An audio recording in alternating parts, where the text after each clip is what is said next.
This is the response of a silenced woman to the world. Subscribe to the channel, because sometimes the greatest battle is won without saying a single word. The most dangerous fighter is the one who is the quietest, because what you're about to watch is not just a fight, it's the revenge of a lifetime. When the door cracked open slightly, it was silence that entered. Elisa stepped inside, wearing a simple tracksuit, her hair messy and tied up at the back of her neck, holding a second-hand gym bag. The jiu-jitsu dojo was spacious, but there was a constricting vibe in the air, bright certificates on the wall, a fighting mat in the middle, and white belts stacked up in the corners. She didn't say a word as she watched the others train. It was as if she had wrapped silence around herself like a weapon. But the people inside didn't recognize that weapon. Mr. Weber, the trainer of the dojo, raised his eyebrows when he saw her through the crowd. "Are you new?" he asked in a tone that was firm but indifferent. Elisa just nodded. "Do you have experience?" "A little," she said in a low voice, avoiding eye contact. At that moment, a laugh echoed. A young woman, wearing a red belt, looked Elisa up and down. "A little? Sweetheart, the ones who've been here for a little pass out after 3 weeks. This might not be the place for you." Her name was Sarah, and she believed she shone like a star in this dojo. To her, Elisa looked like a housewife who had ended up in the wrong class. Weber sighed lightly. "Join the warm-ups. Let's see what you're made of." Elisa stepped aside, took off her shoes, and quietly bent down to step onto the mat. Every move she made was measured, not mechanical, but intentional. It was like she was walking through a choreography that had already been planned. Sarah and her friends were watching her, their eyes gleaming with condescension. "I bet her outfit's borrowed," one of them whispered. Elisa heard it, but said nothing. During the first warm-ups, Sarah deliberately bumped into her. "Sorry," she said with a smirk. Elisa lowered her head. She didn't reply, but something unnoticed happened in that moment. Elisa had been watching Sarah's every move, paying attention to her balance and positioning. Not like she was taking notes, more like she was memorizing. At the end of the practice, Mr. Weber gathered everyone in the center. "Today, we're doing sparring," he said. His eyes turned to Elisa. "Since you're new, I'll pair you with someone more experienced. Sarah, pair up with her." Sarah's smile grew wider. "With pleasure," she said, but her pleasure wasn't for a graceful match. It was for a performance. Elisa's face remained expressionless, but at that moment, it seemed like the whole dojo couldn't take their eyes off her. Because since she had entered, one thing hadn't changed: her attitude. She hadn't gone into defense mode, nor had she launched an attack. She simply waited, and within that waiting, there was a strange kind of confidence. When Mr. Weber signaled for the fight to begin, the dojo fell silent. Sarah charged, with a fast, aggressive start. But Elisa's movement was almost imperceptibly graceful. With the first move, she simply bent, then turned. In the second, she took a step. In the third second, Sarah's arm was under her arm. By the fourth second, Sarah's balance was lost. By the 14th second, Sarah was on the floor, her hand hitting the mat. The entire dojo froze. Mr. Weber couldn't even speak. Sarah was breathless, her eyes wide in horror. Elisa, however, just stood up, silently. "Thank you," she said, and she left the mat. But nothing would ever be the same again. Sarah lay there, frozen. For her, this wasn't just a physical fall. It was a huge blow to the reputation she had built in the dojo. The other members in the training area stood still, watching Elisa. None of them could quite understand what had just happened. Elisa's movements weren't ordinary. They were measured, not the result of rehearsed moves, but of years of internalized instinct. This wasn't something a beginner could do by accident. Mr. Weber quickly shook off his shock. His professional instincts kicked in. "Everyone line up," he shouted. "It's not over, we're continuing." But there was no usual firmness in his voice. It was mixed with astonishment and a sharpened focus. He glanced briefly at Elisa, but didn't ask her anything yet. After the training ended, as everyone headed for the showers, Sarah stood up, biting her lip. She couldn't stand next to her friends. "I slipped. She was just lucky," she whispered. But she said this only to convince herself. Deep down, she knew Elisa's move wasn't luck. The little scratches on her face or the physical pain from falling didn't matter to her. What really hurt was how her ego had been shattered in front of everyone. Elisa didn't shower. She threw her bag over her shoulder and left through the back door of the dojo. While everyone else was busy with the crowd and noise, she preferred to leave unnoticed. The air outside was chilly. As she walked carefully on the cobblestone streets, there was no smile on her face, but her eyes were deep. It was a look of someone who was thinking, weighing things, but not struggling with the past. She was simply observing. Meanwhile, from the dojo's back window, Mr. Weber was watching her. Over his long career as a trainer, he'd seen many talents, but Elisa was something else. There, in the middle of a simple training session, was someone who could intentionally unbalance her opponent within seconds. She was silent, but that silence held years of knowledge. Weber's instincts told him this wasn't a typical story. The next morning, Elisa came again. She was the first one there. She was cleaning the mat, something no one had asked her to do, but she was doing it anyway. When Mr. Weber walked in, he paused for a moment. "You're early," he said. Elisa looked up. "I can't learn the parts without understanding the system," she said simply. That sentence touched something inside Weber. It felt like a deep, distant echo from the past. The second day's training was much more intense. This time, it wasn't just Sarah who tried to corner Elisa. Other students wanted to test her too. A newcomer had arrived, drawing everyone's attention, but at the same time, becoming a threat. Elisa patiently responded to every attempt. But whenever she was pushed, her patience would quickly shift into a calculated maneuver. Wrist control, throat escapes, positioning, and all done without even taking a breath. Sometimes, when she tried to explain something, she showed it only with her hands. She knew how to speak without using words. By the end of the third day, half the dojo wanted to work with her. The other half was still trying to figure out who she really was. But the truth was, nobody knew who Elisa was, what she had been through, where her skills came from. And Elisa had no intention of explaining any of it. But that night, after the dojo had closed, when Weber was alone in his office, an email arrived in his inbox with a video link. There was no sender listed. He clicked on it. The video was old. The picture was slightly grainy. It was from a tournament. The camera turned, and a woman appeared, taking down her opponents one by one. She wore glasses. Her hair was messy, but her movements were familiar. In the corner, the name appeared. Elisa Brandt. Weber's eyes widened. "So it's you," he whispered. "But why now? Why here? And why did nobody know that this was the Elisa?"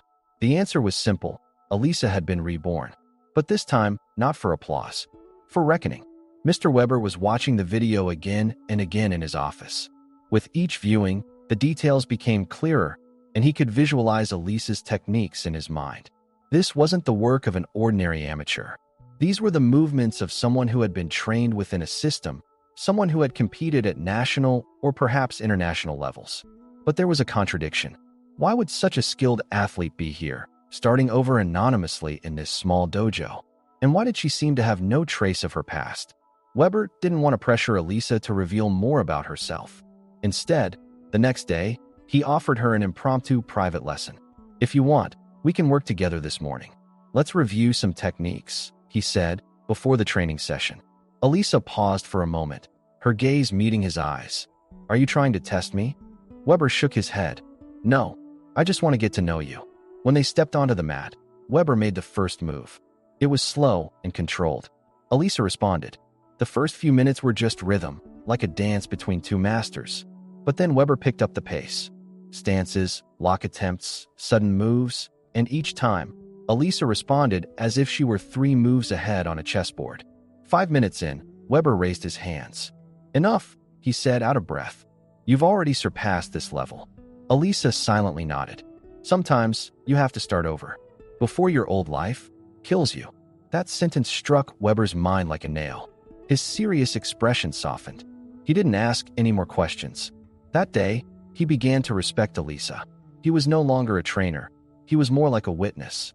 But not everyone in the dojo shared the same thoughts. Sarah couldn't tolerate this growing admiration for Elisa. More and more people wanted to train with her every day, following the little tips she gave. What ate away at Sarah wasn't just jealousy. It was the respect she had lost. Once seen as the queen of this dojo, she was now just a shadow.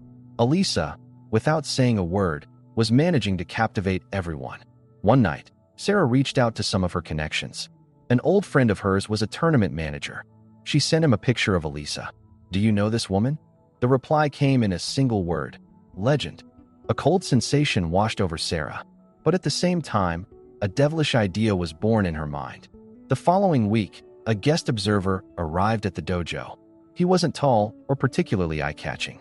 He wore ordinary sportswear and sat quietly, but he was watching everything carefully. Mr. Weber immediately recognized him. He was an observer, a tournament representative set up by Sarah. And the plans were clear: force Elisa into the tournament, expose her, maybe embarrass her, maybe destroy her. However, Elisa was unaware of this plan. After training, Sarah approached her.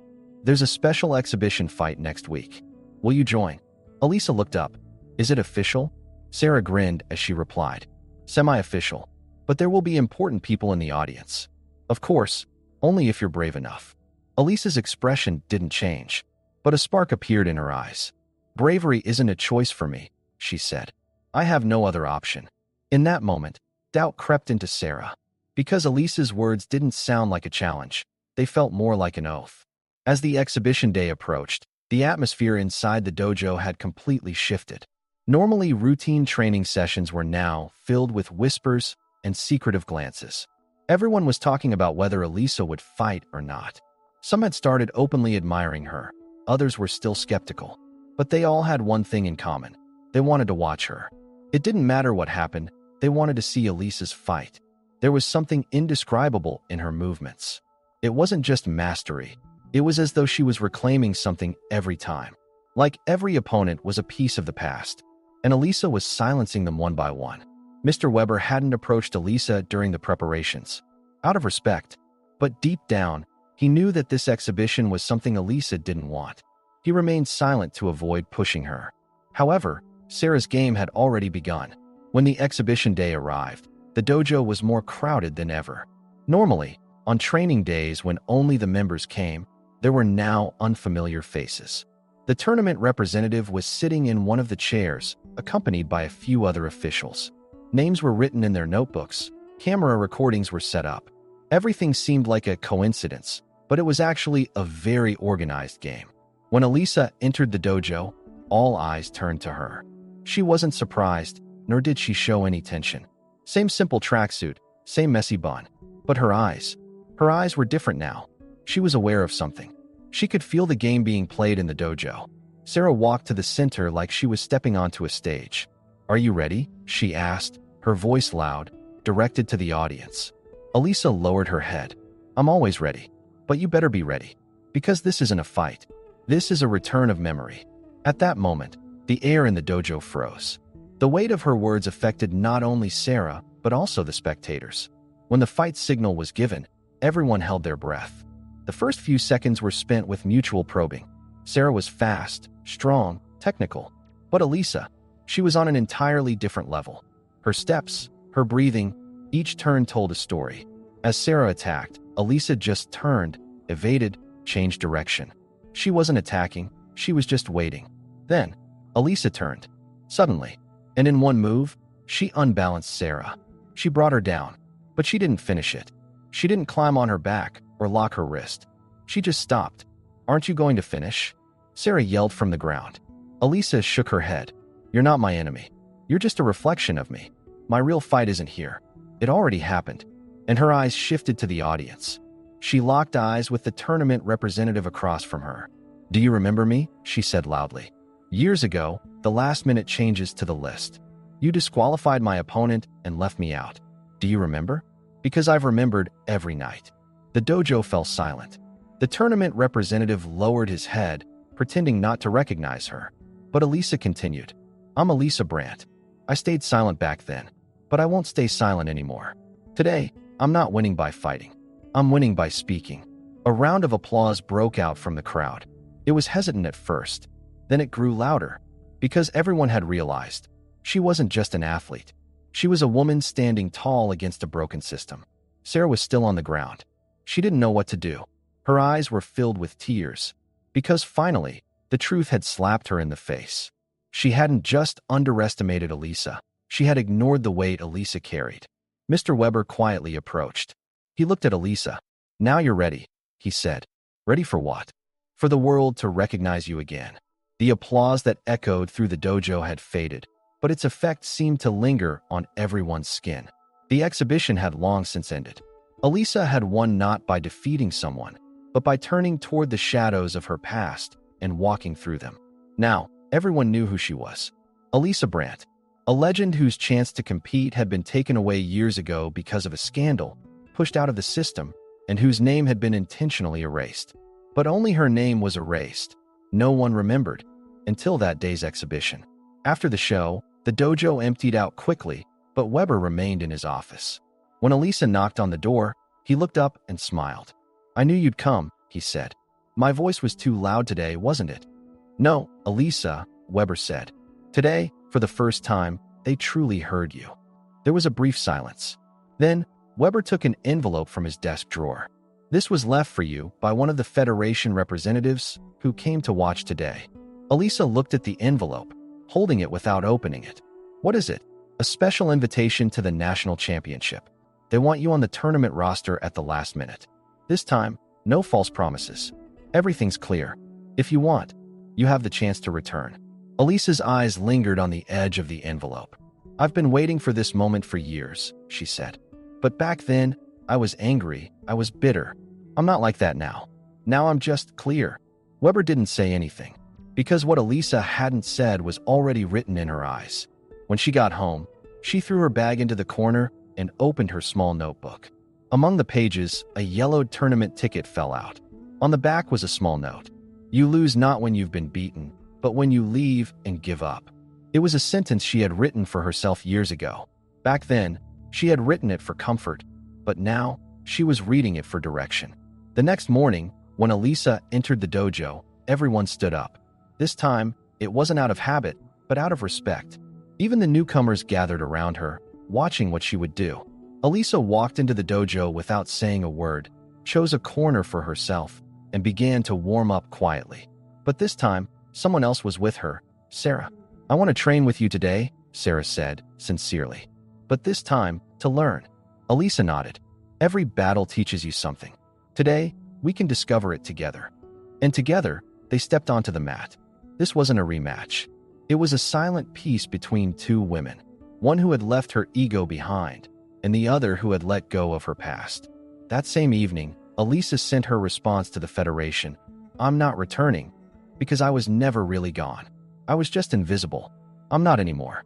But the story didn't end there, because at that very moment, someone was waiting outside the door. A tall, broad-shouldered man, a stranger. He was looking inside through the dojo's window. His eyes were locked on Elisa. He pulled a photo from his jacket pocket. An old, worn photo. A picture of Elisa from her youth, taken in uniform. When the man entered, Weber noticed him. "Can I help you?" The man answered, his eyes never leaving Elisa. "I know her, and I have an unfinished business with her." Elisa felt it in that moment. Even before she turned around, the atmosphere in the dojo had shifted. The man's steps had a familiar rhythm. In those moments of stillness, when everyone else quieted down, the echoes she had heard years ago rang again in her mind. Slowly, she turned. The man was right in front of her. His facial features had changed, but his gaze was still the same. "Levin," she said simply. The man nodded. "It's been years," he said. "Elisa Brandt," he continued. "The return of the silent woman." Everyone's talking. The rest of the dojo was watching them. Mr. Weber had stopped a few steps away. Sarah, in a corner, was trying to figure out what was happening. But this conversation was something else. It wasn't a simple introduction. It was the reopening of a wound from the past. "Elisa," Levin said, "back then, I stayed silent. I was the team captain. I knew they had excluded you from the list. But I had a career. My family was pressuring me. So I stayed quiet." Elisa lowered her head. "You helped them leave me behind. And no one thought you knew." "I know. And this burden has been on my shoulders for years," Levin continued. "But I don't want to carry this burden with nothing but regret anymore. Give me a chance. I want to fight you. A real, honest match. Not for what happened back then. For who you are today." A hum rose from the dojo. Elisa turned her eyes to the room. This was now her space. The place where she had revived herself, where she remembered who she was. And now, would she take in an old shadow? "All right," she said. "But this isn't a fight. This is cleansing." Weber silently signaled. Elisa and Levin stepped onto the mat. Both were silent, but their breaths were deep. At the moment of first contact, Elisa felt a shiver. This man was a part of the system that had stolen her youth. But now, Here he was, facing her, not to surrender, but to make amends. Levin was strong, experienced, but Elisa was no longer just a technical fighter. She was strategic. She was smart. In the second minute, she caught Levin's opening.